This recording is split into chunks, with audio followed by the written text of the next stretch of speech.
I feel that way about myself sometimes. Like I see old photos of myself, or like how I used to be more carefree and not worried about like getting sick or what's going to happen this and that, and like trying to find that part of you again. And here he is saying, I did find it. And all it took was me going back to remembering why I loved it and working with people I love. And it's like, it's such a simple thing that he just said, but it's like so powerful.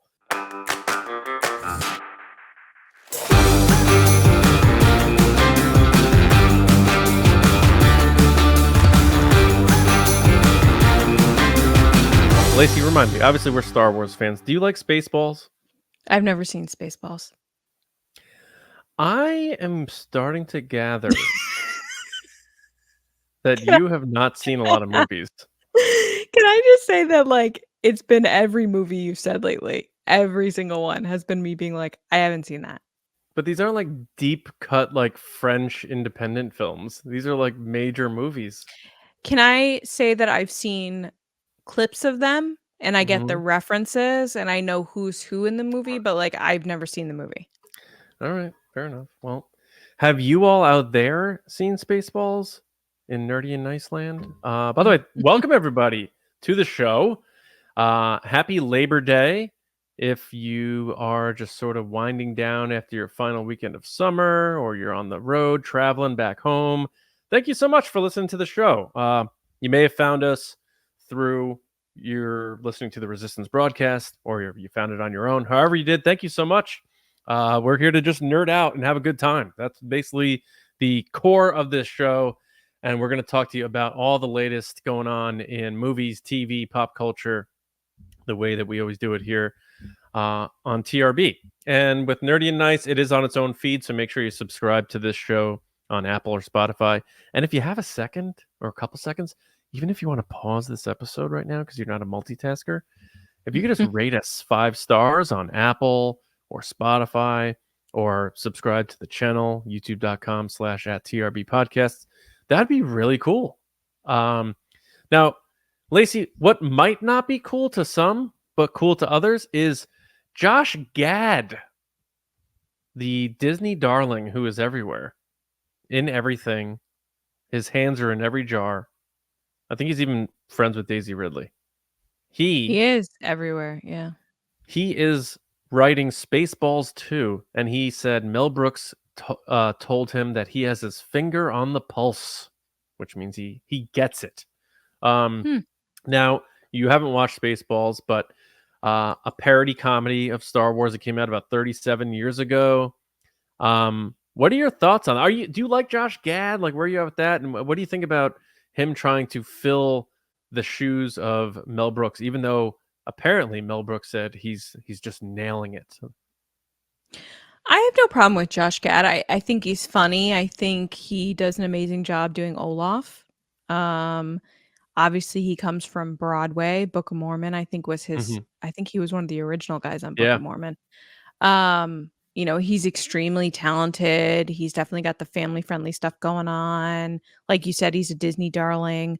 I will admit he's terrible at hosting the Thanksgiving Day parade. He did it last year, and they were doing this like roaming camera where he was walking in the parade with people, and he was doing this thing where like he would talk with the microphone pointed at the person, and then would come back when the person was talking. Like, he was just off. I think he was just so distracted that he was doing it backwards that like you couldn't hear anything that was happening. And I know you and I have had at 2 celebrations, he's hosted panels, and I think he did a good job, but I think they were so overly produced by Disney that it just came across so like, and now what do you think, Bob? Right. And it was just a little too commercial. But overall, I think he's a funny guy, and I think this is an example of something that he could really make his own if he's allowed to do so. It's nice to see that Mel Brooks is giving him the thumbs up, because it would be weird if he was doing it with a studio and not with the kind of what's the word I'm looking for? The acceptance of Mel Brooks over, you know, just doing it on his own. What are your thoughts? Because you seem like, I mean, you did name this the notes. Josh Gad is destroying my childhood. Well, So that's a tongue-in-cheek joke because you know how people always say. I know, but I'm saying like obviously you have some feelings about it. No, not really. You know, because I actually am not the biggest Spaceballs fan. I've seen it a bunch of times. Mm. And I love Rick Moranis and John Candy and Joan Rivers. But as you start listening to those names that I'm mentioning, Rick Moranis is retired. He And he hasn't done doesn't do anything anything. in years. Yeah. He was going to be in, I think you brought this up a while back. He was going to be in a revival or sequel of Honey, I Shrunk the Kids that Josh Gad was developing. Yes. And that didn't go anywhere, I guess. Yes. And then you got Joan Rivers, who's passed away. John And then he Candy, got punched. Who got punched? Rick Moranis. He was in the I know. news That's because he got horrible. punched. Yeah, Someone punched him or something. So Joan Rivers passed away. Can't replace her. She's one of a kind. And then John Candy, you can't replace him. He's one of a kind. He died 30 years ago. And it's like, I know Josh Gad's going to put himself in this thing. I just hope he has the wherewithal to not make himself barf and try to. I was going to say, what if he makes himself barf? I know. So, and Mel Brooks is in his 90s, I think, and who knows how actually, close he's paying attention to this thing. And Bill Pullman, I'm sure they'll be able to get him back. But when you look at it, it's like all the people who were really the legends that may have made this funny aren't around. Now, to me, there's no way he's making this without Rick Moranis. So I think that's going to be the big pop and the big reveal is that Rick Moranis is back. And that might be enough. I'll go see this. I don't know if I'll go in the theater, but I will see this if Rick Moranis is back as Dark Helmet, because that's really funny. And Rick Moranis is great. So that will be enough for me. I wasn't a big Spaceballs fan as it was. So to me, it's like, well, the people I do like are either dead or they're not acting anymore. So I don't know what to make of this. But for people who are excited, I hope it's good. That's all I have to say. I hope it's a good time. You're not supposed to take it seriously. It's literally a parody movie. So I hope people don't do the whole, oh man, they ruined the legacy of Spaceballs. Spaceballs is supposed to be stupid. It's a joke. It's a parody. That's exactly what it is. It's just a matter I wonder of, can they be as funny as the first one for a lot of people? Yeah, I wonder if they're going to do a parody of the sequel trilogy, because that's the one that kind of Josh is tied to.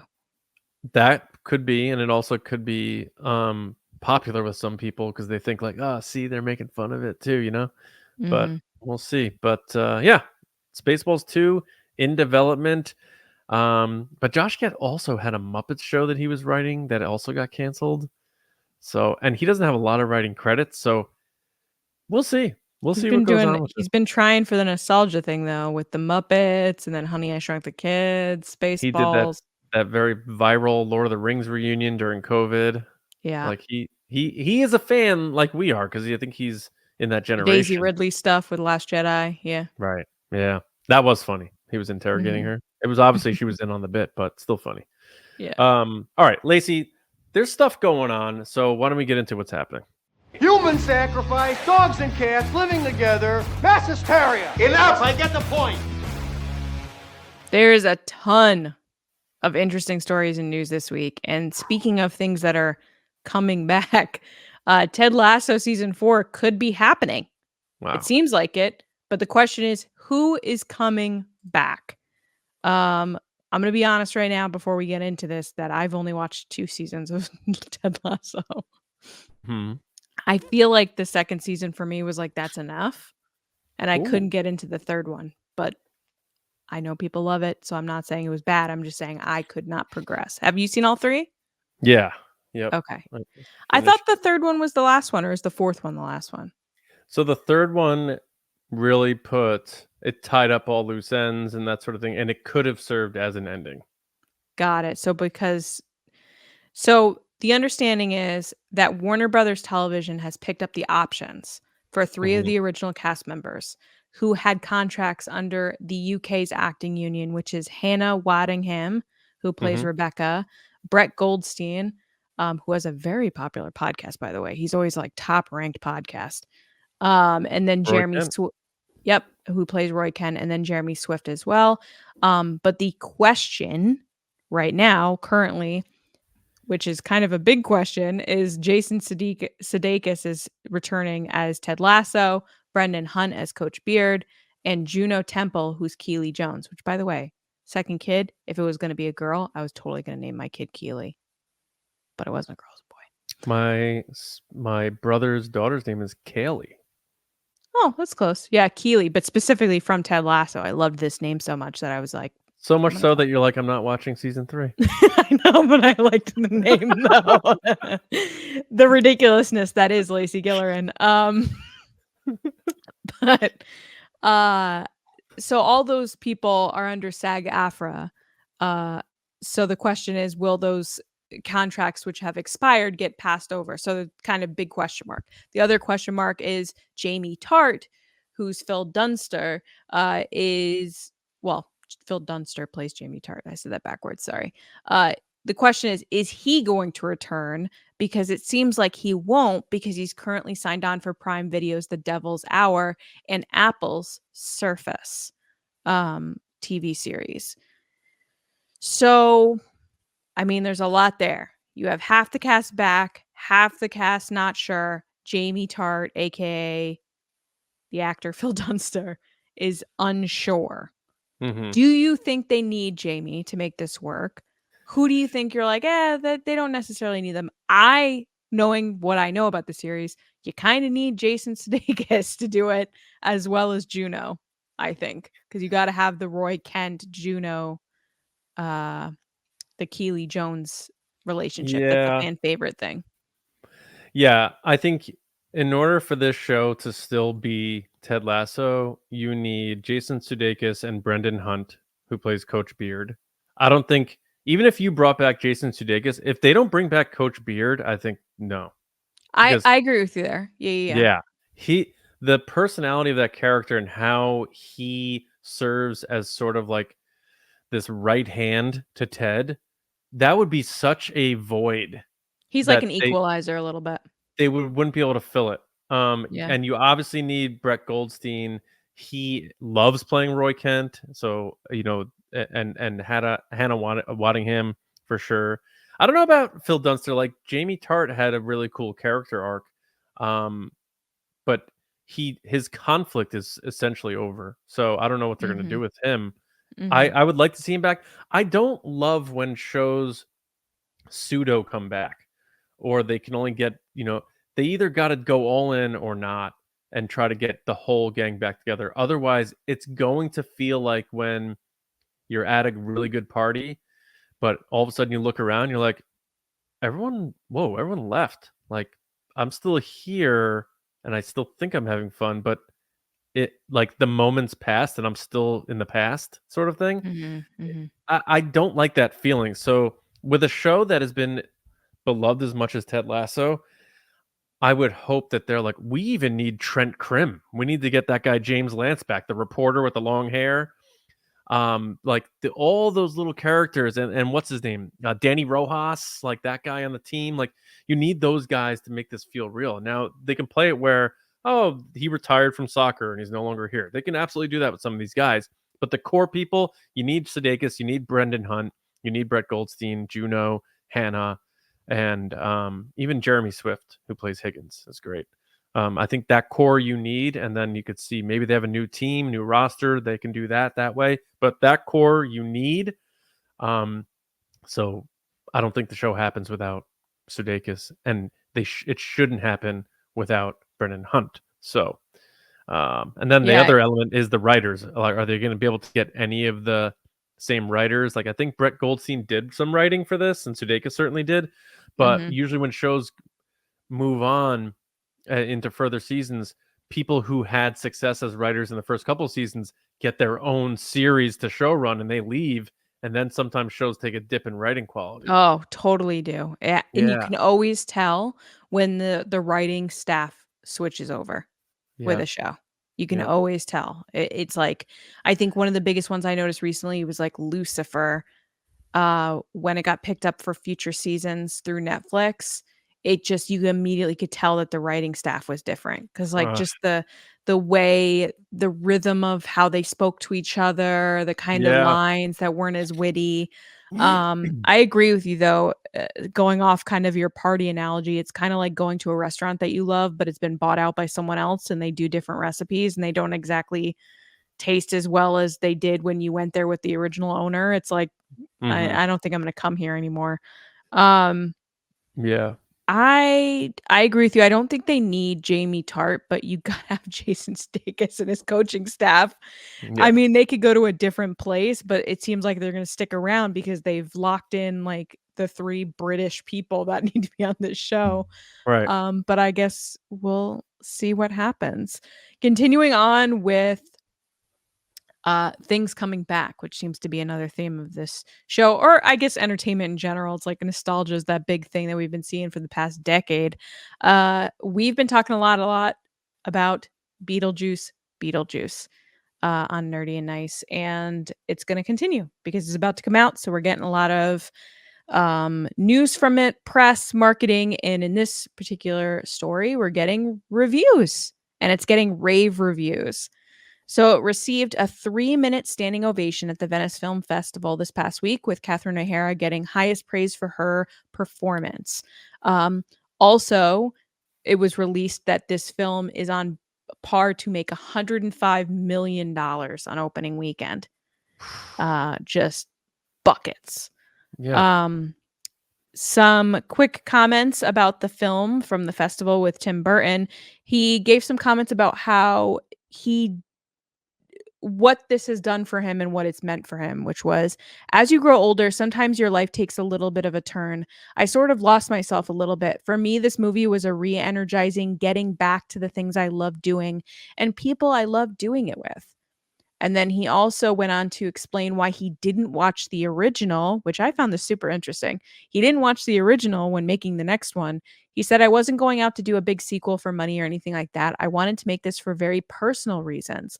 Like I said, I didn't watch the first movie to prepare for this. I remembered the spirit of it. I love that. I know another thing that came out this past week was with Jenna Ortega, where they were asking her when she knew she wanted to do this, how did she hear about it? And she had said she had just kind of wrapped up doing Wednesday with Tim Burton, which he loved her for that role. And one day he came up to her and was like, hey, no pressure. I'm thinking of doing this project. If you have time, can you read this? And he said he like kind of she said he threw the script down for Beetlejuice 2 in front of her. And he was like, take your time. No pressure. I'd love for you to be a part of it, but don't feel like she knew it was Beetlejuice. He said it was Beetlejuice, yeah. Oh wow. And she said she took the script with her, put her phone away, drove to like the PCH or whatever it is, that highway that goes along the coast, got out of her car, sat on the rocks and read through the whole thing, and immediately called her agent and said, I can't tell you what it is, but I'm going to be busy during this time period, and you just need to know that.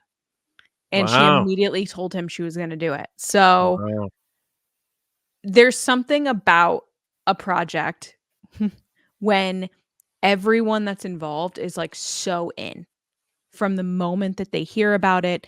And the fact that it comes from a place with Tim Burton of, this means so much to me. This is getting back to my roots. I know he had a really bad experience with Dumbo with Disney is something that has come out kind of during this press cycle, is like, he was like, Dumbo was just not great for me. Michael Keaton was also in, so he knows that feeling too.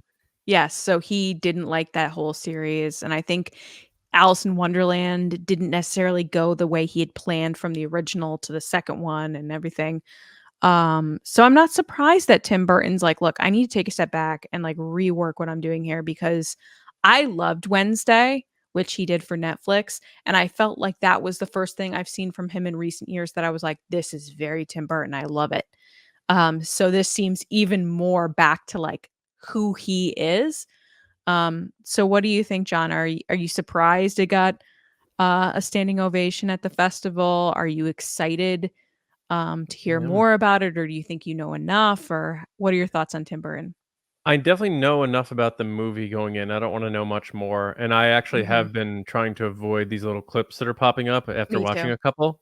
Yeah. But yeah, you know, I grew up with Tim Burton. Like Pee-wee's Big Adventure was his first major movie. I wore the tape off that movie. I loved that movie so much. And then he does Beetlejuice, which I loved, but I was scared of a little bit as a kid. It was creepy. Yeah. And then he does Batman and it, like, blows my mind. And then I become just obsessed with that movie. So it's like I like from like very young age, like Tim Burton has been like this like presence. And now hearing him talk in a reflective manner about how he lost his way and stuff, and this made him re-energized and find himself again is so beautiful to hear because it's like I feel that way about myself sometimes. Like I see old photos of myself or like how I used to be more carefree and not worried about like getting sick or what's going to happen this and that and like you know trying to find that part of you again. And here he is saying I did find it, and all it took was me going back to remembering why I loved it and working with people I love. And it's like, it's such a simple thing he just said, but it's like so powerful. So it made me like want to root for him even more. And now like I'm getting like Top Gun Maverick feelings from this movie. And I'm not saying this movie's going to make $1.5 billion, but the original Beetlejuice only made $75 million. Now, before people come at, that would be like $210 million today. And I understand that. But it wasn't some massive juggernaut hit. It became this cult film, and It was a became slow roll. Like it built over years like a snowball. really popular on rentals, on home video. Halloween time, people would pop it on. And as Tim Burton made more movies that were bigger, people went back and checked out Beetlejuice, and now it did become this thing. But I did not expect any of this. I didn't expect like this monster marketing campaign.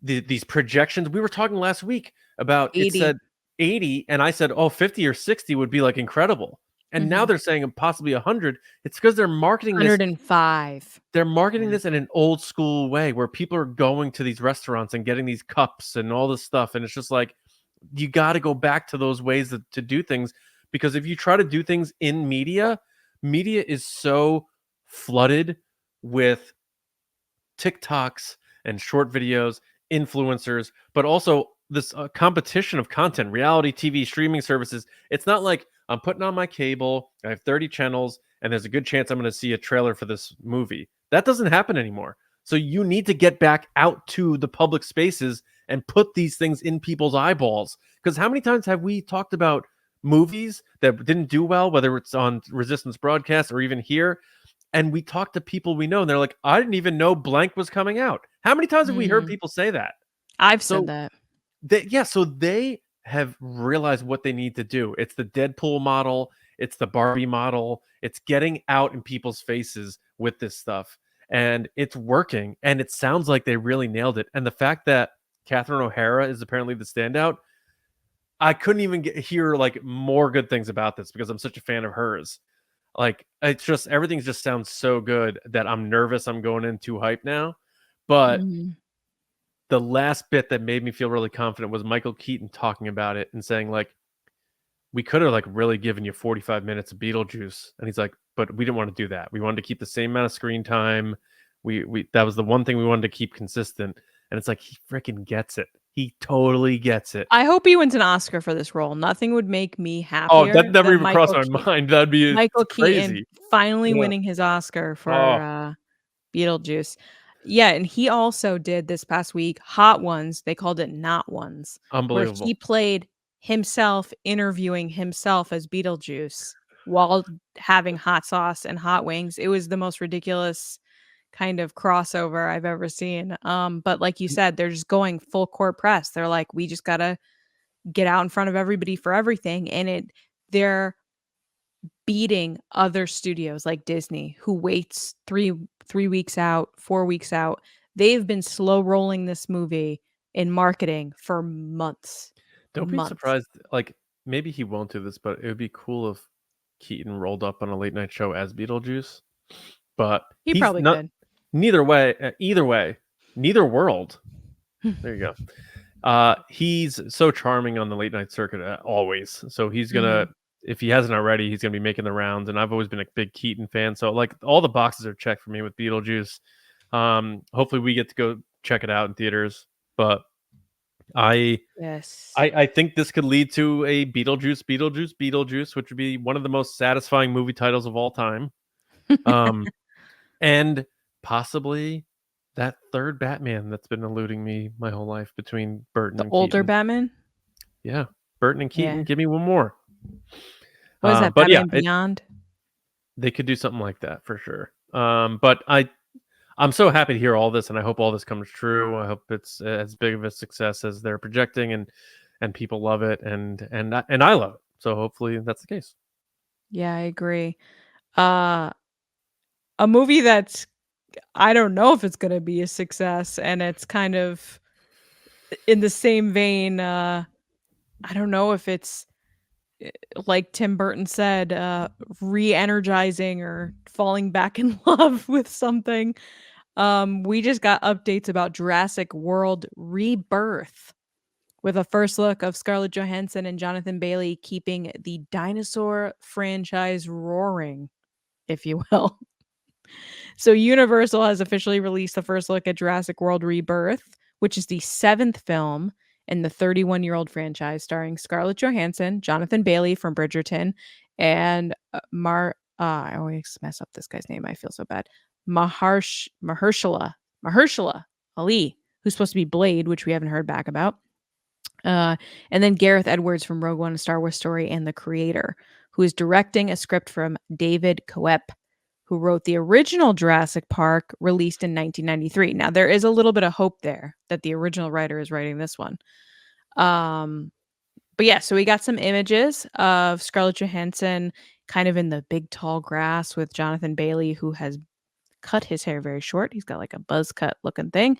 And we also have a picture of Mahershala Ali with a flare, which is kind of typical Jurassic Park at this point, looking like he's trying to scare something away or get its attention, yelling in army fatigues.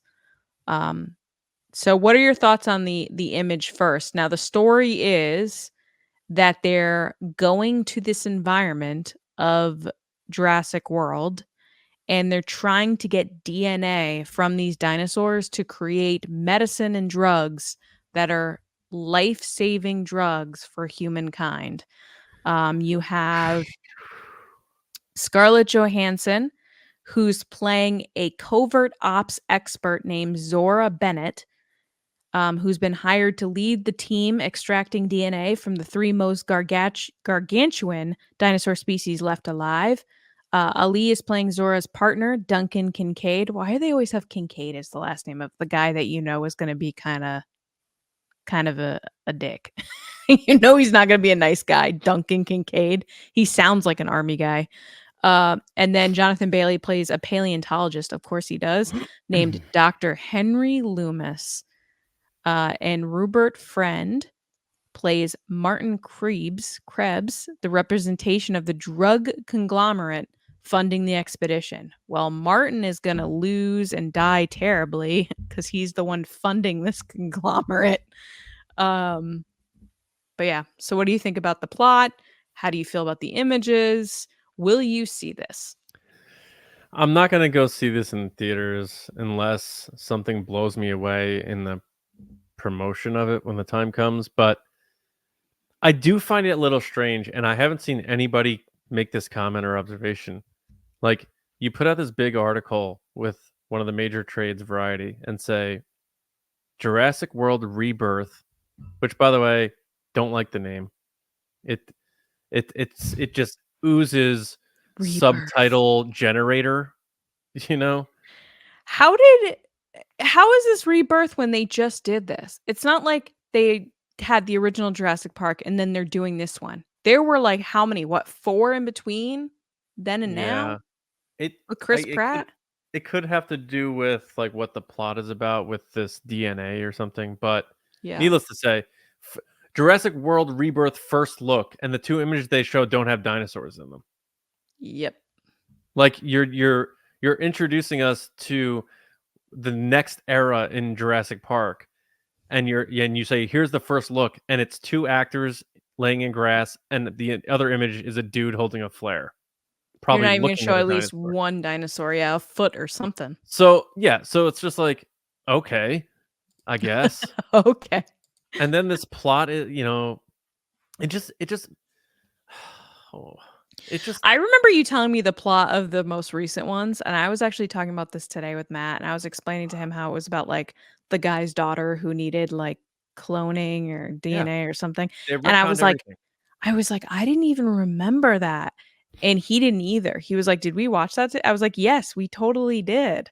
Yeah. Um, so I don't even know how this is gonna fit into that storyline. But it just feels like this is what it feels like to me. It feels like Frank Marshall was like, these movies, we can make anything we want, and these movies are always going to make $1 billion. So make another one. And People Gareth Edwards love is like, dinosaurs. he's like, Gareth Edwards, you did Godzilla. I really enjoyed that. Can you do Jurassic Park? And he's like, yes, I can. Yep. So he gets Gareth Edwards, and Gareth is here, and they're plugging away, and they're like, what's going to make fans happy who are upset? Get the original writer. Boom. Got him. Okay, here we go. Who's going to be in this? Glenn Powell. Do you want to be in our Jurassic movie? He's like, no, good guys. I'm all good with that. And they're like, oh, damn. All right. That was one of the things I mentioned today. I said, how bad did it have to be that Glenn Powell was like, I'm out? And Jennifer Lawrence, who's going to play the Scarlett Johansson character, was also like, I'm out. Yeah. So, and I like Scarlett Johansson enough, but Yeah. not really the other actors. I don't know.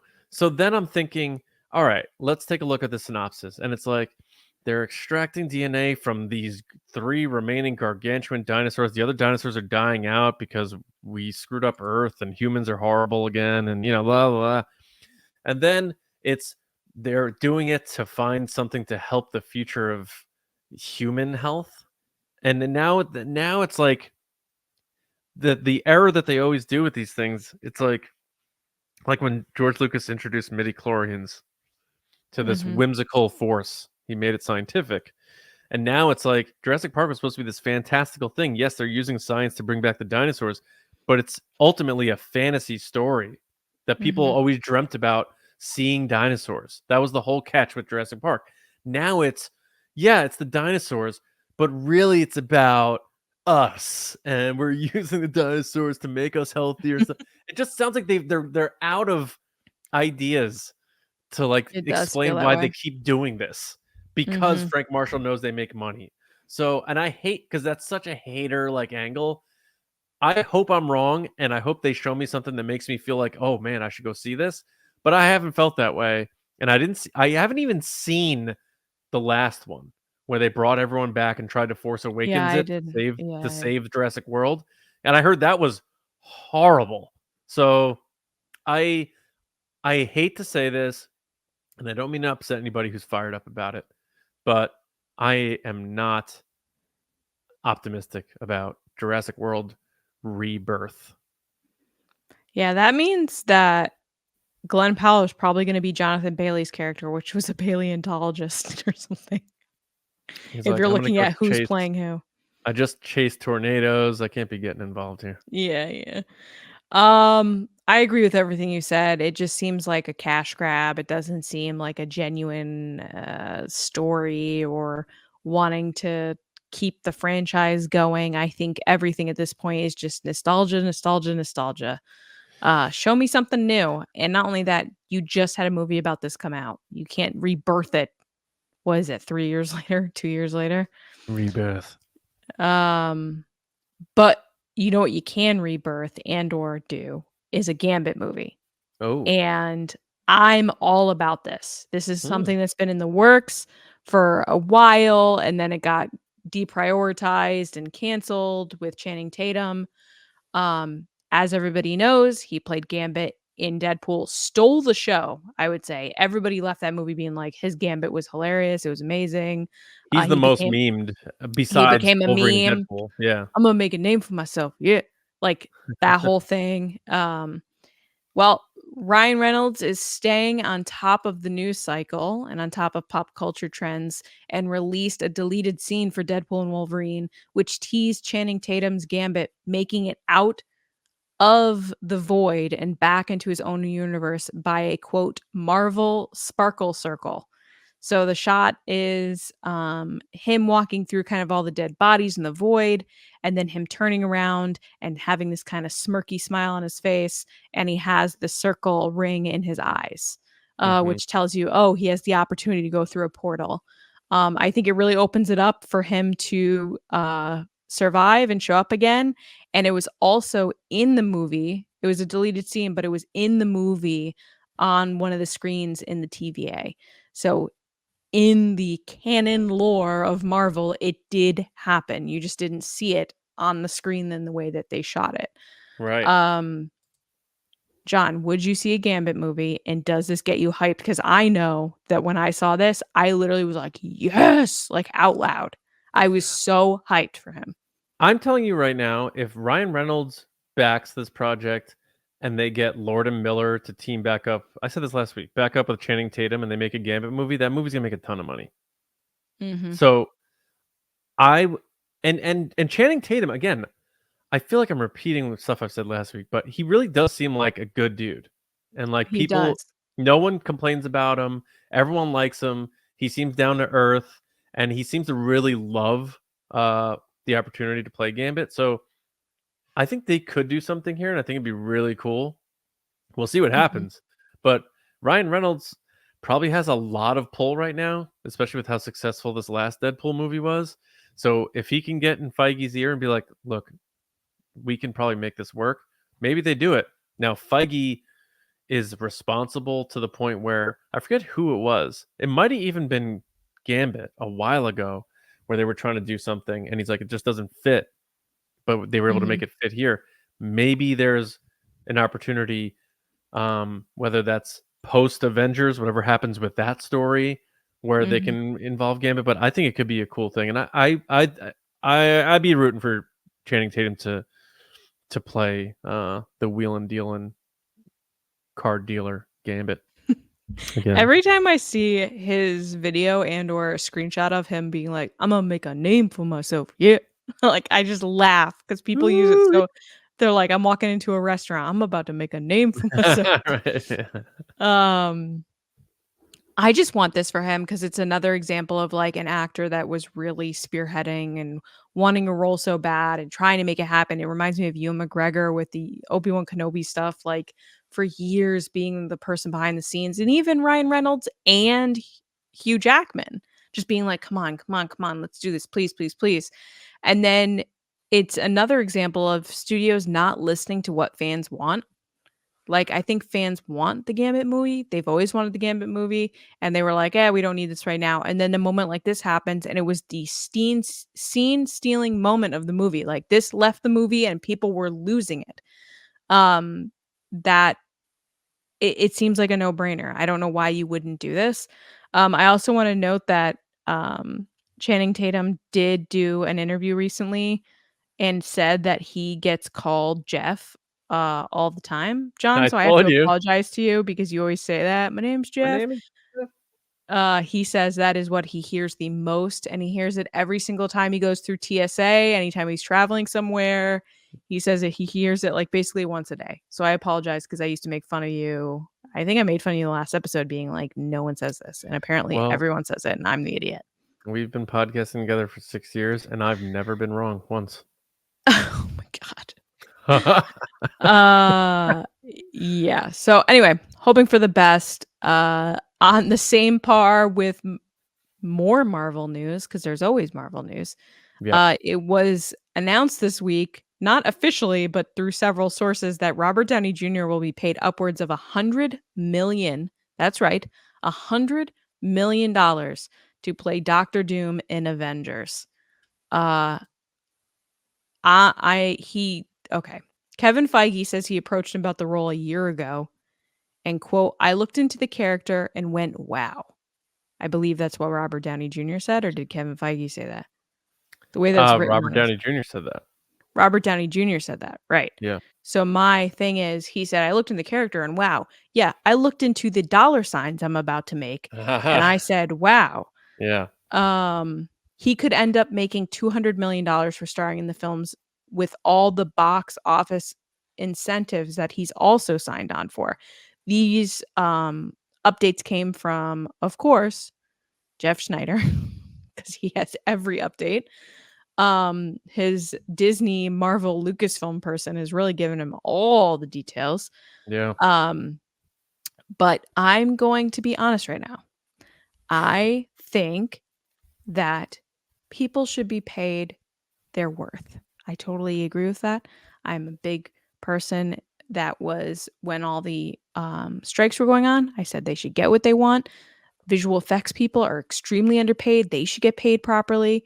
I believe minimum wage should get raised so that everybody can have a living wage. I'm all about it. But when you look at a situation like this, where Robert Downey Jr. is making $100 million, and then you look at what the visual effects people are probably going to be paid on the Avengers movie, which is like scraps, I can't help but question what human being is worth, like, what is it, 800 times the worth of another human being? Like, I'm sorry, this is ridiculous. This is absolutely ridiculous. Someone put up, and I retweeted it the other day, how many movies could be budgeted with the $100 million that they're giving to Robert Downey Jr. Again, Robert Downey Jr. has a great agent. He has great lawyers. I can't hate him or be angry with him that he's getting paid. But let me just put this into perspective. So with the $95 to $100 million that Robert Downey Jr. is making, you could fully finance Get Out, Everything Everywhere All at Once, Parasite, The Raid, Longlegs, All of Us Strangers, and still walk away with $35 million extra. I'm sorry, what are we doing that we are giving people $100 million to work for 2 months when there are so many other creative projects that could be greenlit? That we are canceling TV shows and canceling movies and not giving, I mean, just you know think it's the answer, ridiculous. but It's ridiculous. The answer is that they want people just like you and I, because we're going to do it, to pay our $30 to go to the movie theaters to see Robert Downey Jr. come back. I get it. I understand. But at the same time, there's a little bit of ridiculousness when you think about all the movies and TV shows that we love as fans that could have possibly never been made if someone didn't take a chance. So instead of taking a chance on $100 million worth of projects, you're giving it to one dude who, by the way, already has so much money. Has so I much money. understand. The only reason why I disagree is because Finally, we disagree on something, yeah. by the way. Well, because Robert Downey Jr. was someone they had to take a chance on to start the MCU, and he delivered. And if he didn't deliver, for I'm not saying he Favreau- didn't. I'm No, not I saying know. he's But hear not me out. talented. Yeah. I'm not anything I'm saying. I'm not saying you said. Yeah. But if he didn't deliver in Iron Man with a character, if we're being honest, like I didn't know that I didn't think Iron Man was that big of a character. So I was like, oh wow, Iron Man, Robert Downey Jr. All right, I like Jon Favreau. I'll check it out. Boom, becomes the biggest hero in Avengers, biggest star, snaps the finger, all that stuff. And it started with Favreau taking a chance on this guy whose career was in the tank for the most part. Like he had so much trouble in the 90s and he was just trying to get it back, but this really launched him back into the stratosphere. And now we know these movies are going to make so much money. And with everything that happened with the Jonathan Majors stuff, and the dwindling interest in Marvel, they're like, look, we helped him when he needed it. Now we need him to help us. And his presence is going to make that money back and more that they can spend on other things. Whereas like some TV shows that are made for Disney Plus, just they aren't revenue drivers at all. Like people aren't like the only way that would make money is if people subscribe for that show. And I don't think that's been happening with a bunch of these shows like She-Hulk or Acolyte and stuff. And that doesn't mean those aren't good shows. Doesn't mean you can't like those shows. I like this stuff too, but it's like, it's a business, and they're going to pay him $100 million because they think he's going to bring in more than what they pay him, well than more what they're going to pay him. So to me, it's like, yeah, of course he's going to make that money. And the visual effects artist, like, people aren't going to see Avengers Doomsday to see these water effects. They're going to see Robert Downey Jr. And that's just how it is. It's why quarterbacks are paid $50 million a year and cornerbacks are paid 8. It's just, the stars are, and the drivers are the ones who make the money, and that's how it's gonna go.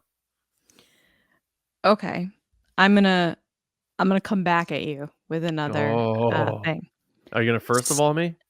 No. Angela Bassett, nominated for an Oscar, was probably the leading character and or star of the Black Panther movies, especially the one after Chadwick unfortunately passed away. She carried that performance, brought Marvel to the bigger stage of being nominated for an Oscar. She made $350,000. For the first one? No. For the Oscar nominated performance. Oh, she the second made one. $350,000.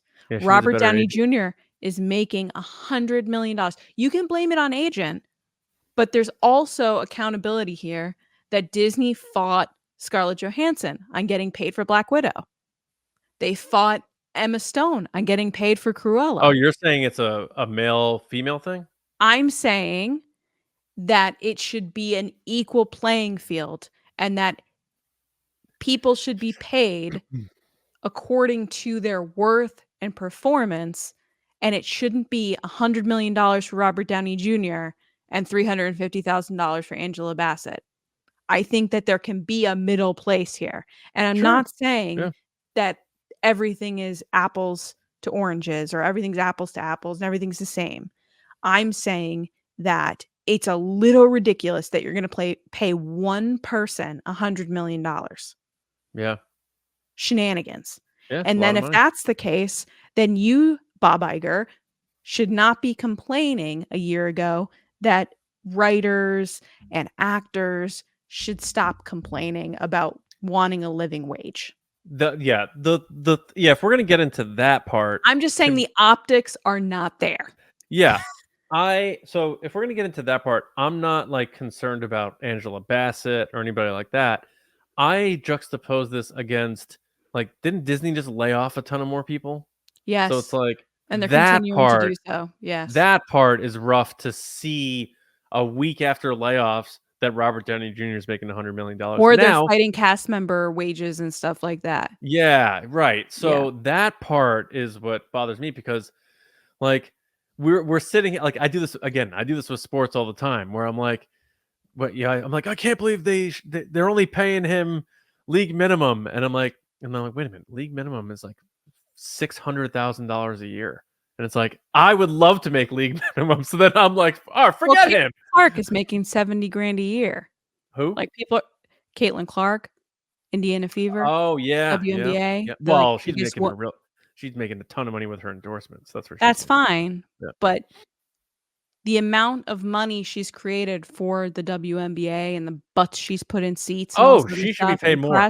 She should be making more money compared to Joe Schmo on the NBA, who is definitely making more money than her. So if we're going to play that kind of game, is like, I am one of those people, you gotta be careful there, though.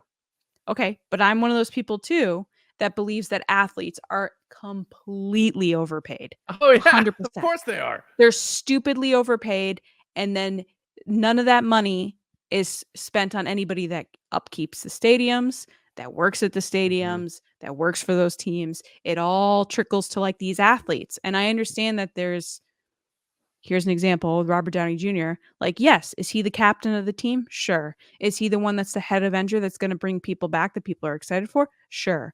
I just think $100 million is a crazy price tag to put on someone. But like we've both said several times in this conversation, he has a good agent. He won. He won the argument. Hey, you want me back? You got to pay for it. I'm not faulting him for arguing the money. Like, get paid. I'm saying this is more on Disney. Like, come on, guys. Like, No, you're gonna I argue all these I other hear you. things and pay this guy $100 million? Yeah. That's ridiculous. Yeah. The WNBA to NBA comparison is not fair, but I do I'm think, saying with Caitlin Clark specifically. yeah, I think she should get as much as she can out of the WNBA because she's actually putting people in the seats where other stars in the WNBA have not done that. So I'm rooting for her all the way, no doubt, Me because too. especially because so many players in that league are treating her like crap for some reason. It's Oh, like yeah. she's the reason people are watching you guys. So Yeah, nobody cares. yeah. But anyway, our audience is like, all right, enough with the WNBA. Speaking of seemingly nobody cares, only because it's not really, there's been no news for like ever on it, which is James Bond, the next film, is hopefully getting a director. So it's being reported that Edward Berger, who directed last year's multi-Oscar and BAFTA-winning World War I epic All Quiet on the Western Front, is the frontrunner to direct the next James Bond film. I really hope so, because James Bond is one of those things that was so standard, I would say, for us growing up, that you had a James Bond film like every couple of years. It was like really great with Pierce Brosnan. Mm-hmm. And then I always mess up his name, Daniel Craig. I always say Craig David, and it's not Craig David. That's a singer. I always get them confused. Do you know who Craig David is? No. Okay, doesn't matter. Anyway, Daniel Craig took it over, and then since then they haven't had anything come out, and it's crazy because he's one of the biggest pop culture icon characters in movies. You should be putting movies out about this guy like every couple of years. Like, that's just a thing. And even Kathleen Kennedy, head of Lucasfilm, has said, we want to make Star Wars like James Bond, an event every couple of years that people are excited to see in the theater. And yet neither of these franchises can put out movies, which if you want more of that, go to TRB. We're going to talk about that there. But what are your thoughts? Have you seen All Quiet on the Western Front? I'm going to admit that I haven't, but I've heard great things about it. I haven't either. I'm just excited to see that there's some update about James Bond. Yeah, me too. I think with James Bond, it's usually way more. I mean, most movies are like this, but more than others, James Bond's focus is more on who is Bond with fans versus who's directing Bond. Like, if you ask people who like James Bond to name all the Bond actors, they can probably do it. If you ask them to name every director, they can't do it. But So it's the like, point that you're getting an update because they've given nothing. I agree. Yeah. I am curious to see what type of Bond we're looking at here. They definitely changed the tone with a more serious lens for the Craig David ones. No, Daniel Craig. I know. I'm just messing with you. The Daniel Craig one. When you look up who Craig David is, you're gonna laugh. But Daniel Craig. But yeah, I mean, I'm always down to check out some Bond movies. So if it ends up being Edward Berger, cool. I'm just more curious to see who is Bond. So maybe with this possible rumblings of rumors and news for a director, maybe thereafter comes rumblings and rumors, real ones, of the actor. So we'll see. Well, let's see what other movies are coming up. Time for some trailers. Yes, let's do it. Oh, God, I love that movie. Okay, Lacey, trailer time this week. We got 3 good ones, in my opinion. We'll start off with a movie that probably wouldn't exist if fans didn't tell them to not make the character look stupid. And that Do you remember how ridiculous that is? I do remember how ridiculous it is. I also remember people saying like, "Oh, shut up, fans! Like, don't tell the creators how to do it." And it's like, no, in that instance, they absolutely had to listen to the fans because it would have went down. There is another timeline where that first design of Sonic exists, and that movie is known as one of the biggest disasters of all time. But somehow, someone stepped in and was like, "Do you hear what people are saying right now?" It's like when Ryan Reynolds was talking about how Deadpool was originally called Deadpool and Friend and not Deadpool and Wolverine, and he panicked at the reaction to it, so they immediately changed it. Like, they had all the promos and stuff, and he had them change it. Same thing with Sonic. They're like, we have to change how this looks. So once they changed it, monster success, and now it's this like IP. We're on number Yeah. 3. Jim Carrey Sonic had a human unretired. teeth. It was a weird look. Yeah, That it was a was very studio weird. comment, by the way, and that was right around Cats too, when they did that Cats movie with Taylor Swift, that everyone was like, "Why did they do this?" And they were like, "There was a lot of studio input." And then the Sonic came out, and all the visual effects people were like, "This is not us. This was Oh, the original one that we did, and this is the one that they chose, right. that studios chose." Yeah. And people were like, "Prime example, studios don't know what they're doing. What are we doing?" And then they went back to the drawing board. I find it all very interesting, and now it's this like such a verifiable franchise. It's Yeah. very interesting because now you have Keanu Reeves in the mix playing Shadow the Hedgehog. Jim Which Carrey's back. he's perfect for Shadow, by the way, because he's got that Keanu voice that he's just like very Yes, much like. and we were talking about just recently on TRB how much we love Keanu Reeves. So, Mhm. and Kristen Ritter, who a lot of people are a fan of from Jessica Jones, is in this, and obviously Ben Schwartz is back, James Marsden. So it's a trilogy now, and it's gonna make money, and it looks great. I gotta Idris say, Elba is Idris Elba's Knuckles. Knuckles. Yep. And I feel like what they're doing in this trailer with Robotnik having to team up with Sonic is interesting. So I I gotta admit, I haven't seen Sonic 2 yet, so I gotta catch up. I like the first one. I think this is gonna be really good. The trailer looks good. The animation looks incredible. I have no complaints about this trailer. I think if you were going into this saying like, I want to check out what Sonic 3 is gonna bring to the table, I think you're walking away like this is gonna be a good movie. So It looks I haven't seen Sonic 1 or 2, which is funny because I grew up playing Sonic on yeah, Sega. It was me like too. my game. Were you any good at it? Um, oh, so good. Although I would get to where did I get to? I would never get past it. Was it Metropolis? It was like the right we got to Robotnik, I think, like once at the very end. And then like we got bored and turned the system off and you couldn't save back then, so you had to start all over. Metropolis. Metropolis is Superman, but Isn't it Metropolis? Mega something? It's the one with the starfish that like have the eye in the center. They look like Pokemon and they crawl up the screen and then they go and they shoot out spikes. Oh, yeah. I forget the name of it was. Yeah. Which, by the way, Sonic 2 for Sega has the best soundtrack of any video game ever. Oh, I love that when you do the tunnel race for the emeralds with Tails. And you Oh, gotta, like, yeah. oh, so Dun, good. dun, dun, dun, dun, dun, Oh, dun, dun, dun, dun, dun, dun, dun, dun, dun, dun, dun. yeah, so good. Um, all right. So anyway, the point of my conversation was that I haven't seen Sonic 1 and 2. I haven't had the interest. However, this movie trailer, I have interest to see 3. And I'm tempted to go see 3 without seeing 1 and 2 and seeing what I thought about it. Because it seems like Interesting. you don't have to see the first 2 to see this one.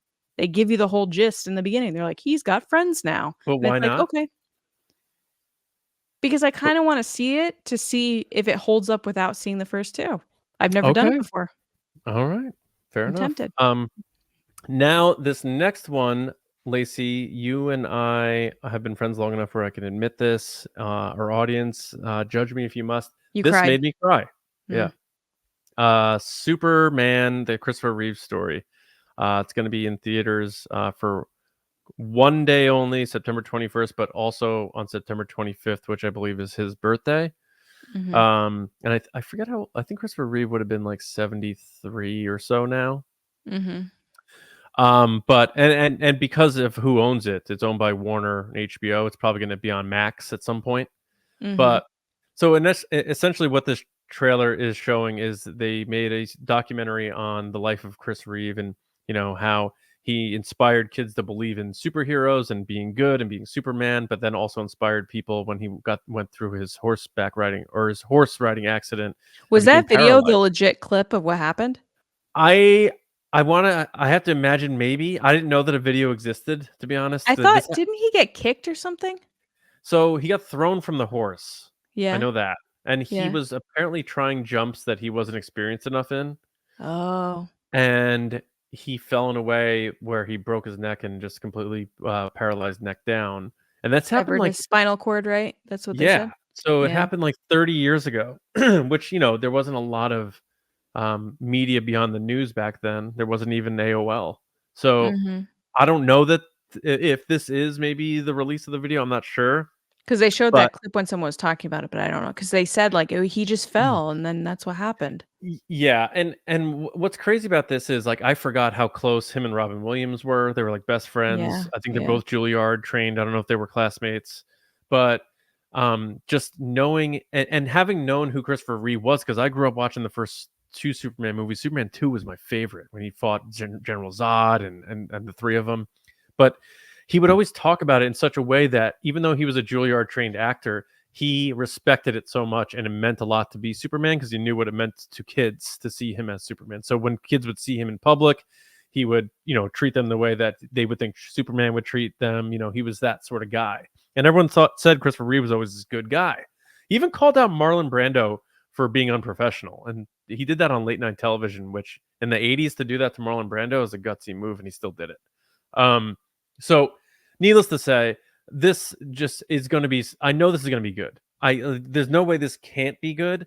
And I think what made me cry the most is that it, as I'm getting older and you realize that you're mortal and stuff, when you see Superman paralyzed, and I remember seeing that when I was a kid, like I was 12 when it happened, it just like floors you in this weird Mm-hmm. way.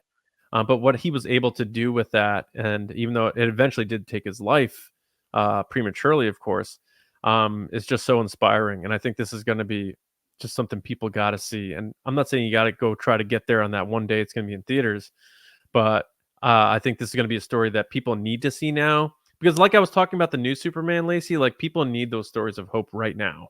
And his Because son is in the new Superman with James Gunn.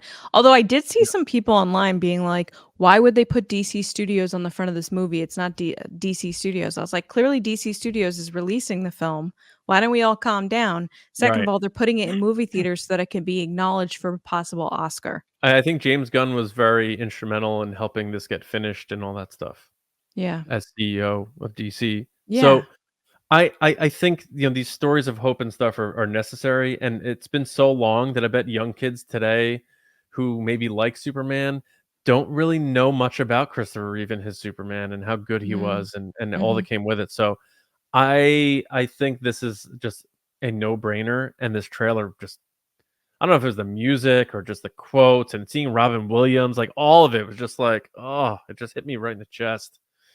But I'm a softie, so I don't know about you. What do you think of it? I am definitely interested to watch it. I love Robin Williams. I know this isn't his movie, but to see him in the trailer was surprising. And I was like, oh, I'll have to check this out because I do like Robin Williams. But I think it could be definitely an inspiring story. And that's something that I think all of us need right now. So I'm definitely going to tune in probably digitally. I don't know if I'll go to the theater to see it, though, because it's like a one-time thing. Yeah. The next trailer looks kind of crazy, which is completely 180 from the Christopher Reeve story, which is Agatha. Lay it on me. What do you think about this latest teaser? So it's a teaser for Agatha All Along. For those of you that don't know, it's the witch character that came out during WandaVision, played by Catherine Hahn. I think this looks different. I can't remember if I think people are saying that it's supposed to be pretty good from previews. People have said it's been okay. I don't know. I'll check it out when it comes out on Disney Plus. It seems something a little on the spookier vein. I'm glad they're doing it around Halloween. That makes sense. I think Disney has sometimes missed the mark with some of their spookier stuff around Halloween time. Yep. I think Catherine Hahn's amazing. I think she steals the scene anytime she's in whoever she's speaking to. It's like great. She's the best. I think Aubrey Plaza is great. She's in there, obviously. I forgot she was in it until I saw her pop in the trailer. Yeah. Yeah, and she's like very sassy in this one. Has like a lot of eyeliner on. I think it's gonna be fun. It's gonna be different. I'm going in with no expectations, so we'll see how it goes. Yeah, I haven't watched all the Marvel shows. I did watch WandaVision. I thought it was all right. I liked Hawkeye. I know a lot of people didn't, but I did. Oh, I did see that. I gotta check it out. Jeremy Renner? Yeah, with specifically Haley Steinfeld. Oh, right. And I liked the Agatha thing they did when it caught fire, and I was surprised that they greenlit a series essentially off of that hype. And I might be wrong on this, but for the longest time I was saying I feel like they waited too long and the moment passed. But in watching this teaser, I don't remember what the other clip was, but in watching this teaser, it made me realize that this is sort of like a quest type of show. They're going on this It is, quest, yeah.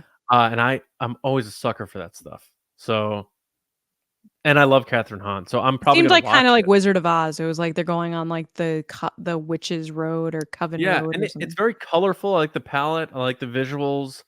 And I love Catherine Hahn. And she's, got the right type of humor for this type of role, which is sort of like, it's not that she's necessarily self-aware that she's in Marvel, but there is that sort of winkiness to it that Deadpool sort of has. Yeah. That takes the stuffiness out of this stuff sometimes. So I think I'm gonna watch it. I don't like. I'm not guaranteeing I'm gonna love it and watch the whole thing, but I'll be there to check it out when it comes out. I'm Mhm. interested enough at this point for someone who said I'm surprised they're still making this. But this clip with the whole quest and adventure element, I'm bought in. So good job at whoever created this teaser. I'm gonna check it out. Mhm. But Lacey, why don't we find out? Maybe not what we're going to watch, but what we are watching. We can never leave the house and would just probably sit around all weekend and watch TV. Go on. Now, you didn't fill out, so I don't know what you're about to hit me with. So what have you been watching, Lacey? So I haven't had a lot of time. I've been watching the kids a lot. Matt's been sick recently, so I haven't had a lot of spare time. Watching a lot of like Miss Rachel, Bluey, Blippi, the huge. However, last night I did start Pop Star Academy on Netflix. It was so Netflix has brought back their recommends, like likes, dislikes, what do we recommend you? And it recommended me this Pop Star Academy. And I was like, kind of looks like Making the Band back in the day on MTV. Making the Band. Loved me some Making the Band. So basically, it's a docu-series, reality TV series behind the scenes of them taking young women here in the US and internationally too, and compiling them into a group to make the ultimate K-pop group, but without the K. So K-pop is Korean pop. They're trying to make one that's based in the US, but it's from these big record companies that are also behind K-pop groups. The thing about K-pop groups is that they start training at a very, very early age, and it's like, nonstop boot camp of dancing, singing, personalities, everything like that. So they're taking these girls that haven't necessarily had that amount of training and throwing them into this 2-year program, trying to make them like pop superstars. And it's just like their journey throughout the series, and like hearing from the people on the Korean side, but then also the US side, like music executives. And it's just very interesting. And at first I was like, where is this going? And then as it went on, it just got crazier and crazier that they were like adding new girls in, and then girls are dropping out, and then they have to do like music videos, but then they decided to make it a survival show like throughout this process. I'm not even kidding you. And so the music executives decide, oh, we're going to make this a survival series and let fans vote. The problem is that you have a chunk of girls that are in this group that were found via TikTok or Instagram or something with a bunch of followers. So even if they're not the best singers and dancers, they're getting the most fan votes because they have these big followings. So then you're like kind of ruining the process because you're not getting the best of the best. You're getting the most popular. So it's just interesting to hear them talk through that process. And in the most recent episode, they get voted off on camera via a computer that's AI talking to them. Like, it's not a host. It's not anybody. Like, it's like, hello, Melissa, you have now been kicked off the show. And it's like very cold and terrible, to the point that like one of the girls was like, I'm not doing this anymore. I'm out. Like, this is ridiculous. Like, this is not what I That's how signed up. people are going to get fired in the future, isn't it? It's insane. Yes, that's exactly what it is. Because the executives were like, we don't want to make this personal. We don't want people to be mad at us. So we're going to let a computer do it. So this like circle sits on the computer and it's like, we're so sorry to tell you this. You've done such a good job. Goodbye. Like, if I got fired by artificial intelligence, I would leave the workforce forever and just I I'm would not figure gonna lie, something like John, that. it looks like that's where this is going because these are girls that have been dreaming of being pop stars and singers and dancers, and, like, you're talking about someone taking their dreams and literally being like, "No, we're good, bye," but, like, it's a computer telling you. It's not even the person that helped you through this journey. So, like, I'm one yeah. of the things that they did is the computer took too long to answer one of the girls. So, like, it says the girl's name, and then all the girls are like, "Oh my god, go get your invitation, you're good." And it's like, "You are now off the show," because it paused. So there was, like, a pause for, like, 10 seconds where the girl thought she was like, "Oh my god, I made it through to the next round," and it was like, "You are now off," and she was like and she just starts crying, and I'm like, "Oh my god, this is so traumatizing," I got laid but off you via can't look email away. once. Yeah, it's pretty Yeah. layoffs are not fun, but Are you anyway, it was watching anything nice? well, the thing is the week before that, I watched that British blue ribbon not British, it was the blue ribbon baking thing for the US, which was, like, this nice, wonderful show where they make cakes and talk about their love for baking. Alright. So, like, this one came up as my recommends because I also tried watching, Love Is Blind UK Okay. because I like the US one. It was alright. Yeah. Couldn't really get into it. Isn't it? Yeah. Yeah. What are you Um, watching? so I started Only Murders season 4. What do you think? No Well, spoilers. I have been down on this because of the trailers. Like, I Because it's feel like cameo central, yeah. yeah, I feel like they're jumping the shark. Um, I left the first episode being completely shocked at how bought in I was, Really? at least by the end of the episode. And let me say this, Steve Martin, I think is God, 79 or something. He brought out see he's 79 years old. He just turned 79. Happy birthday, Steve Martin. So they're You marketing it terribly is what you're telling me. bad marketing. I'll tell you right. Wow. It's possible that it gets bad. I'm not saying it's not. But the first episode I went in expecting it wasn't going to be good because of the trailers and stuff. Now I And gotta check it out. I was so down about it. by the end of the first episode, I was like, whoa, this is heavier than I expected. And Steve Martin's awesome. Like, he brought old school Steve Martin physical comedy. And the other two were great. Like, the three of them are great. So Steve Martin, you son of a bee.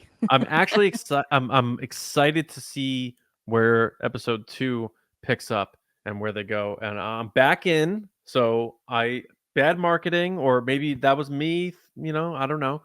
But I'm back in for now, and we'll see what happens. And I also, which I want you to at least watch the first 5 minutes of this because of your interest in the whole parasocial relationship stuff.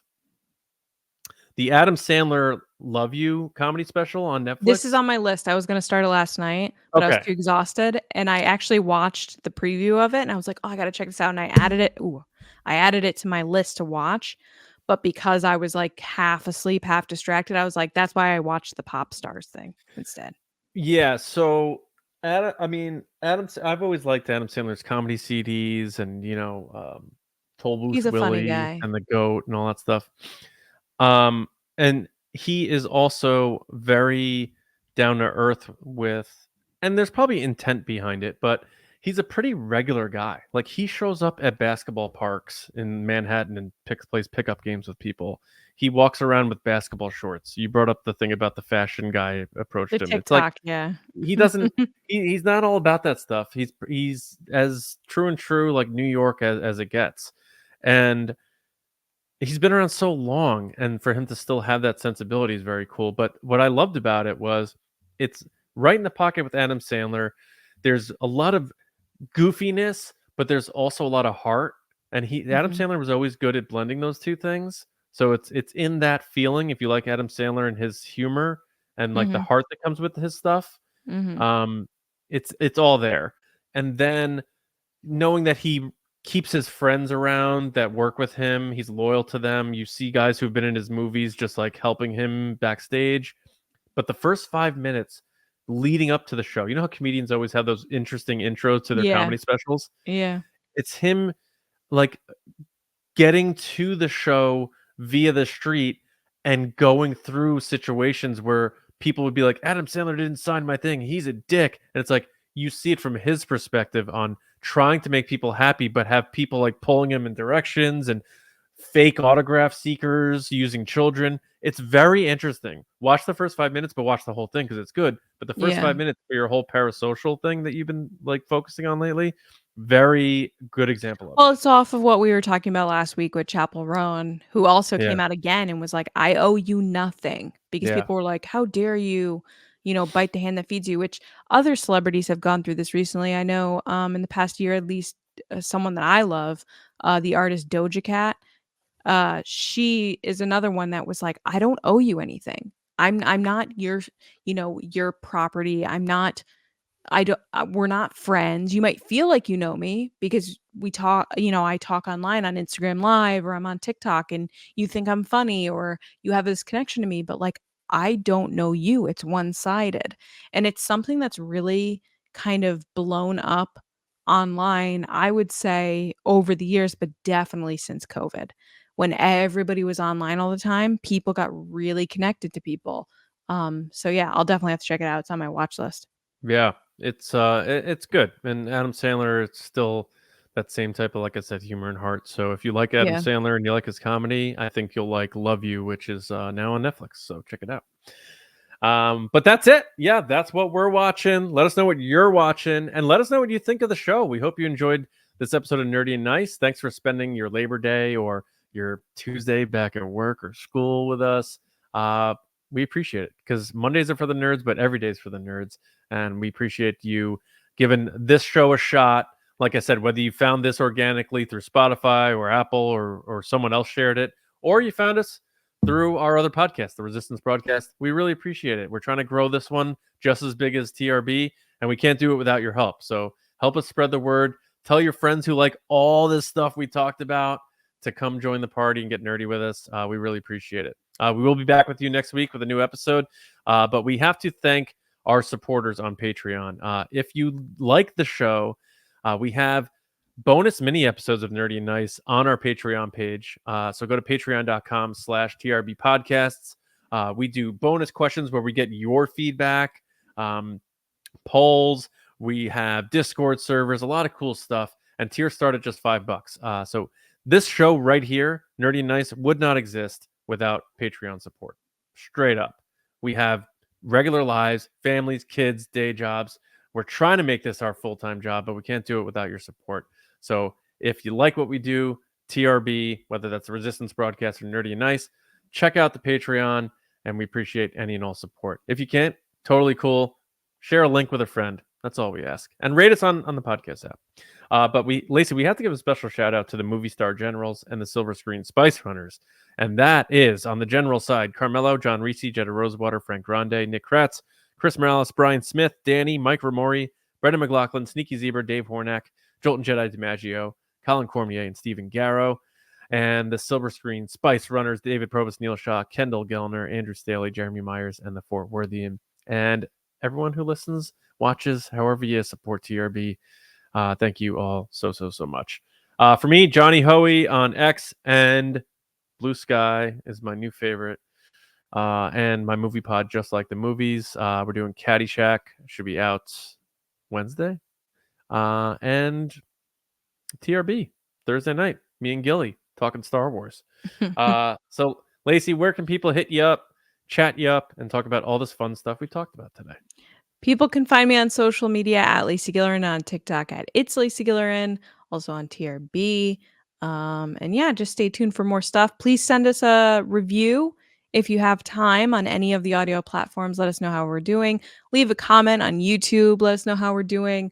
It helps other people find us. We really, truly appreciate it. And stay tuned because we do have, like John said, lots of stuff coming on Patreon and much more. And also contests. I bought some really cool stuff to give away, specifically for Nerdy and Nice, that I'm really excited about that, for. Yeah. So cool stuff coming. Yes. So we will see you all next week. Star Wars fans, we'll see you Thursday night. But most importantly, we hope you're all doing well. You have a great week, and we'll see you next time here on Nerdy and Nice. So until then, we'll see you around, kids.